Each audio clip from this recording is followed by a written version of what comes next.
السلام علیکم ورحمۃ اللہ وبرکاتہ۔ الحمدللہ رب العالمین، الصلاۃ والسلام علی رسولہ الکریم وعلی آلہ واصحابہ اجمعین۔ عشر ذی الحجہ کے لحاظ سے ہمارے آج کا پروگرام جو ہے وہ خاص طور پہ عقبہ کی جو بیت ہے، بیت عقبہ، عقبہ کی گھاٹی میں جو ملاقاتیں ہوئیں اس سلسلے میں ہے۔ یہ واقعی اس لحاظ سے بہت اہم ہے کہ یہ ایک لحاظ سے بالکل ٹرننگ پوائنٹ تھا کہ ایک بے پناہ مشکل ماحول سے اچانک ایک جیسے روشنی کی کرن پھوٹ رہی ہے، اور ابتدا میں ایسے ہی راہ چلتے 6 افراد سے ملاقات ہوتی ہے، لیکن راہ چلتے یوں ہی نہیں کہ کوئی ایسے ہی نکل کھڑا ہوا، بلکہ بڑے مقصد کے تحت نبی صلی اللہ علیہ وسلم جایا کرتے تھے حاجیوں کے قافلوں کے پاس، بات کیا کرتے تھے، پہنچایا کرتے تھے دعوت بس۔ لیکن اللہ تعالیٰ نے جس کے ذریعے کام لینا ہو، بس اسی کے ہی کانوں سے نکلتی ہے بات، دل پہ اثر رکھتی ہے، کرتی ہے۔ تو وہ 6 انسانوں کی بیعت جو ہے وہ آئندہ پورے اسلامی انقلاب کی ایک بنیاد پڑ گئی۔ اسلامک اسٹیٹ جو ہے نا، جو بنی اور جو ایک آئیڈیل اسٹیٹ بنی، اس کی ابتدا اسی عقبہ سے ہوئی۔ اس لحاظ سے آج ڈاکٹر ثروت آرا وہ ہمیں اس سلسلے میں تفصیلات سے آگاہ کریں گی۔ جی ڈاکٹر ثروت، آپ شروع کیجیے۔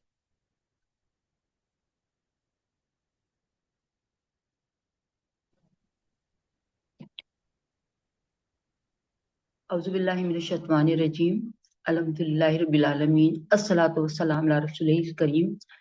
وآلہ وصحبہ اجمعین۔ رب اشرح لی صدری ویسر لی امری واحلل عقدۃ من لسانی یفقہوا قولی۔ اعوذ باللہ من الشیطان الرجیم، بسم اللہ الرحمن الرحیم۔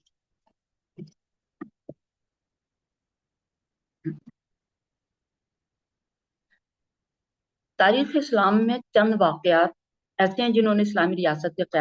قیام میں فیصلہ کن کردار ادا کیا۔ ان میں بیعت عقبہ اولیٰ اور بیعت عقبہ ثانیہ کو کافی اہمیت ہے۔ اس سے پہلے کہ ہم ان بیعتوں کی طرف دیکھیں اور نسبتاً تفصیل سے سنیں، میں یہ چاہ رہی تھی کہ میں تھوڑا سا بیک گراؤنڈ پر ہلکی سی نظر مارتے ہوئے پھر آگے چلوں۔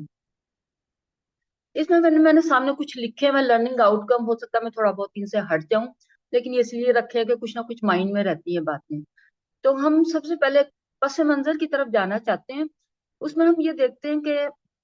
رسول اللہ صلی اللہ علیہ وسلم پر اقرا بسم ربک الذی خلق پہلی وحی نازل ہوتی ہے۔ ابتدائی 3 برس تک صرف اپنے قریب گھر کے اندر کے لوگ ہی مخاطب رہے۔ پھر آپ صلی اللہ علیہ وسلم کو حکم ہوا انذر عشیرتک الاقربین کے اپنے قریب رشتہ داروں کو خبردار کیجیے۔ اس سلسلے میں بنی ہاشم کے لیے دعوت کا اہتمام ہوا۔ بہرحال نتیجہ تو نہیں نکلا، شور شرابہ ہوا اور اولین کوشش ناکام رہی۔ پھر آپ کو حکم ہوا فاصدع بما تؤمر، جس بات کا آپ کو حکم ہوا ہے ڈنکے کی چوٹ پر کہیے۔ تو لہذا آپ کو صفا پر پکارتے ہیں اور اس میں نعرہ لگاتے ہیں کہ با صفا، لوگ جمع ہوتے ہیں، دعوت پیش کی جاتی ہے، لیکن بہرحال بظاہر طور پر یہ جو دعوت عام کا ہے کوئی خاص نتیجہ نہیں نکلا۔ بار بار اس دوران آپ صلی اللہ علیہ وسلم کو فکر تھی، پریشانی تھی، یا بار بار پوچھتے تھے، دیکھتے تھے، آپ کو صبر کی تلقین ہوتی رہی۔ قرآن میں مختلف جگہوں پہ، سورہ احقاف میں، سورہ نحل میں، سورہ مزمل میں، آپ کو اسی طرح سورہ نون میں آپ کو تسلی دی جاتی رہی، اور آپ کو حکم یہی ملتا رہا کہ اس قرآن کے ذریعے تبشیر، تبذیر، تنبیہ کرتے رہیے۔ اچھا، یہاں اس سے پہلے کہ آگے چلے تو میں 2-3 جملے کسی بھی انقلابی جدوجہد کے بارے میں کہنا چاہتی ہوں کہ کوئی بھی انقلابی جدوجہد جو ہوتی ہے اس کے پاس مراحل تو وہ ہیں جو تمام انقلابات میں مشترک ہی ہوتے ہیں، یعنی دعوت ہے، تنظیم ہے، تربیت ہے، تصادم ہے، یہ ہر انقلاب کے لازمی مراحل ہیں۔ لیکن انقلاب کو انقلاب سے ڈفرینشیٹ کرنے والی یا ممیز کرنے والی جو چیز ہے وہ دعوت کی بنیاد ہے، کہ دعوت کی بنیاد کیا ہے، جو جماعت قبول کر رہی ہے اس کے تربیت کے اصول کیا ہیں۔ اس لحاظ سے اگر ہم ایک اپنی آسانی کے لیے ڈیوائڈ کرنا چاہیں تو ہم کہہ سکتے ہیں کہ انقلاب عام طور پر 2 قسم کا ہوتا ہے، ایک صالح انقلاب اور ایک فاسد انقلاب۔ صالح انقلاب کی ہم بہت اچھی طرح جانتے ہیں، ظاہر ہے ماشاءاللہ جتنے بھی ہم ہیں سارے روزانہ ہم درس قرآن سنتے ہیں پچھلے 3 سالوں سے، اور ویسے بھی سارے بہت ہی ماشاءاللہ علم والے لوگ بیٹھے ہوئے ہیں کہ صالح عام طور پر ایمان باللہ، ایمان بالآخرت، انسانی ہمدردی، عدل، سچائی اور اخلاص پر مبنی ہوتا ہے، جبکہ فاسد انقلاب تو وہ کوئی بھی ہے جو اس کے علاوہ کسی بھی بنیاد پر ہو، مثلا نسلیت ہے، وطنیت ہے، عصبیت ہے، لسانیت ہے، گروہ بندی ہے، یہ کسی بھی بیس پر جو بھی ہوگا انقلاب، وہ بہرحال فاسدی انقلاب آئے گا جس کا کے کانسیکوینسز کچھ بھی ہو سکتے ہیں۔ اسی طرح اگر ہم دیکھیں تو عام طور پر کوئی بھی انقلابی دعوت یا کوئی بھی دعوت ہوتی ہے وہ معاشرے کے ایلیٹ کلاس، ذہین ترین طبقے سے پہلے خطاب کرتی ہے، لیکن عام طور پر اسے قبول کرنے والے اس قوم کے نوجوان، غلام یا پسے ہوئے طبقے ہوتے ہیں۔ اسی طرح دعوت کے اگر ابتدائی مرحلوں کو ہم دیکھیں تو ہمیشہ وہ سٹارٹ میں تو اس کو نان سیریس لیا جاتا ہے، ہمیشہ اس کے اندر کی استہزاء ہوتی ہے، تمسخر ہوتا ہے کہ اس سے انہی باتوں سے انقلابی دعوت جو ہے وہ ختم ہو جائے گی اور ختم کرنے کی کوشش کی جاتی ہے۔ جب دعوت پیش قدمی کرتی رہتی ہے تو باطل کا نظام اگلا مرحلہ جو تشدد، جبر اور ظلم پر مبنی ہوتا ہے، اسی طرح مکہ میں دعوت اسلامی اور انقلابی دعوت پر جب عمل ہوتا رہا تو یہ بہی معنی تشدد ہم یہ دیکھتے ہیں اور بڑی اچھی طرح جانتے ہیں کہ 5 نبوی میں اپنے نقطۂ عروج کو پہنچ گیا تو ہجرت کی اجازت دی جاتی ہے، اور یہ ہجرت حبشہ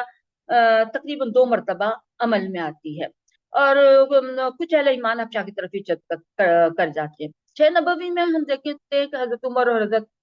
حمزہ رضی اللہ تعالیٰ عنہ ایمان لاتے ہیں، مسلمانوں کو کچھ حوصلہ ہوتا ہے، کچھ تقویت ہوتی ہے، کھلم کھلا نماز پڑھنے لگتے ہیں۔ گو کہ قریش کی ہمت نہیں ہوتی کہ حضرت عمر کو منع کر سکے، لیکن بہرحال ان کا ظلم تشدد چلتا رہتا ہے۔ اس استہزاء تمسخر کے بعد ظلم اور تشدد میں اضافہ ہو گیا، اور سرداران قریش کی طرف سے خاندان بنو ہاشم کا مکمل بائیکاٹ، مکمل سماجی اور معاشی بائیکاٹ کر دیا گیا۔ مجبور ہو کر شیب ابی طالب میں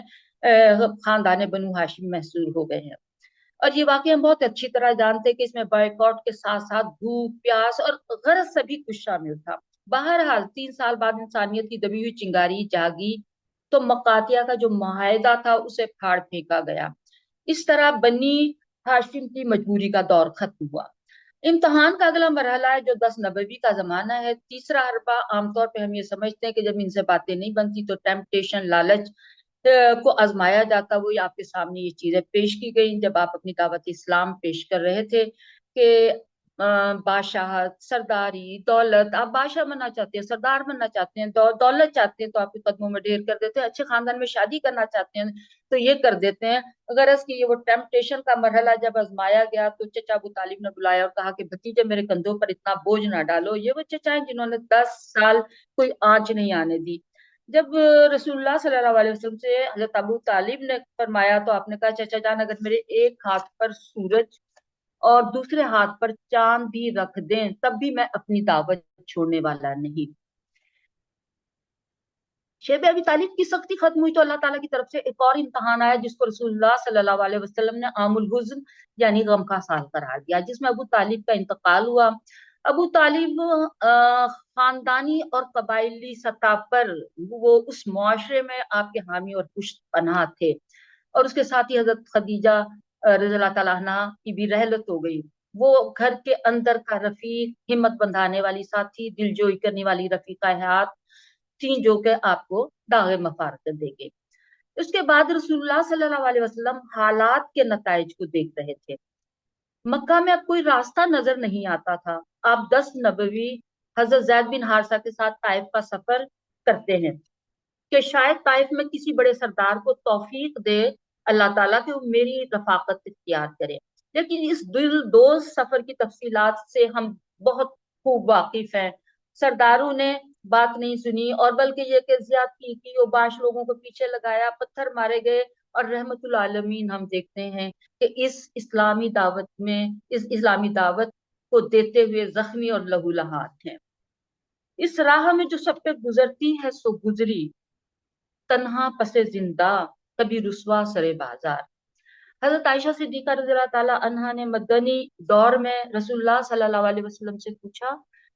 یوم آہد سے زیادہ سخت دن کوئی اور آیا آپ کی زندگی میں؟ آپ نے فرمایا طائف کا دن۔